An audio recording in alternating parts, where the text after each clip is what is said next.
بسم الله الرحمن الرحيم. عن عبد الله بن مسعود رضي الله تعالى عنه قال: لقد رأيتنا وما يتخلف عن الصلاة إلا منافق قد علم نفاقه أو مريض إن كان المريض ليمشي بين رجلين حتى يأتي الصلاة. وقال: إن رسول الله صلى الله عليه وسلم علمنا سنن الهدى، وإن من سنن الهدى الصلاة في المسجد الذي يؤذن فيه. وفي رواية: إن الله شرع لنبيكم سنن الهدى وإنهن أي الصلوات حيث ينادى بهن من سنن الهدى.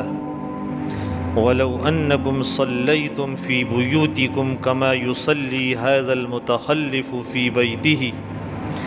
لتركتم سنة نبيكم ولو تركتم سنة نبيكم لضللتم. رواہ مسلم۔ نماز باجماعت کی کیا اہمیت ہے اسلام کے اندر؟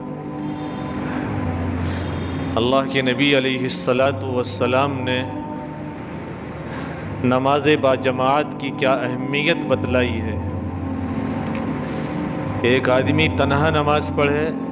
اور ایک آدمی جماعت کے ساتھ نماز پڑھے۔ جماعت کے ساتھ جو آدمی نماز پڑھتا ہے اس کی وہ نماز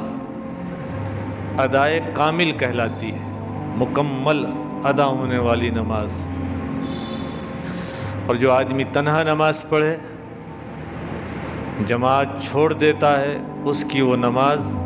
ادائے ناقص کہلاتی ہے کہ نماز تو اس نے ادا کی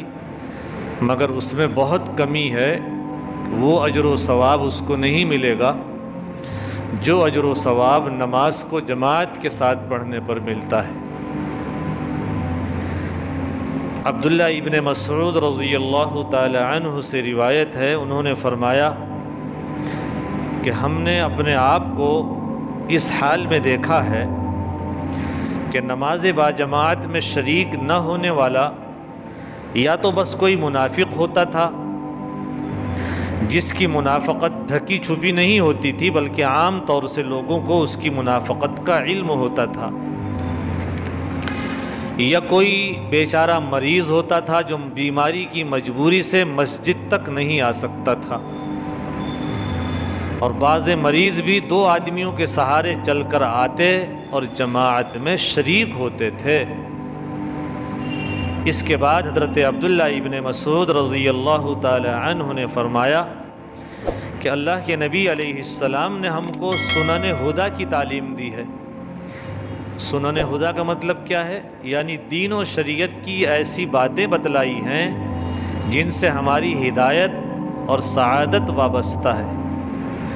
اور انہی سنن ہدیٰ میں سے ایسی مسجد میں جہاں اذان دی جاتی ہو نماز جماعت ادا کرنا بھی ہے۔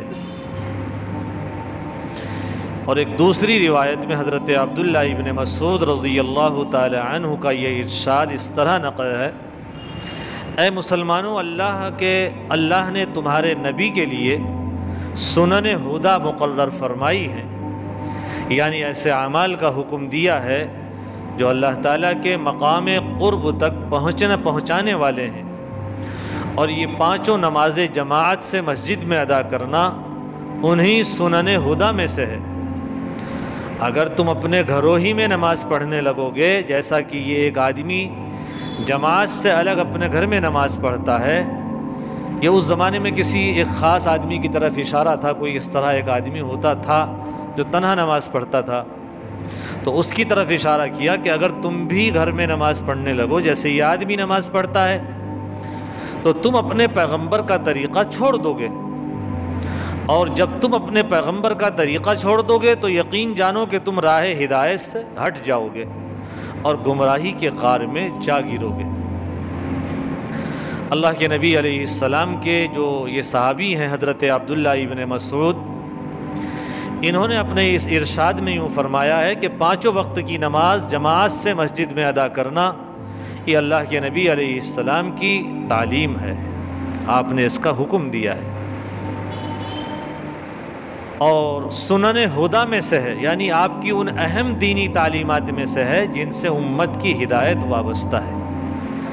آگے آپ نے یہ بھی فرمایا کہ جماعت کی پابندی چھوڑ کے اپنے گھروں پر ہی نماز پڑھنے لگنا،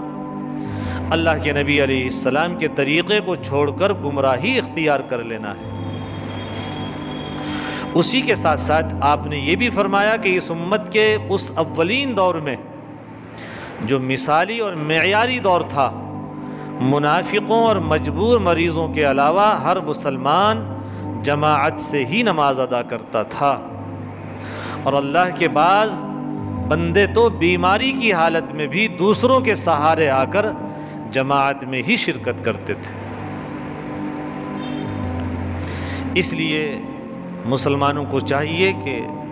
نماز با جماعت کا اہتمام کریں اور کوشش کریں کہ کوئی نماز جماعت سے چھوٹ ہی نہیں نہ پائے۔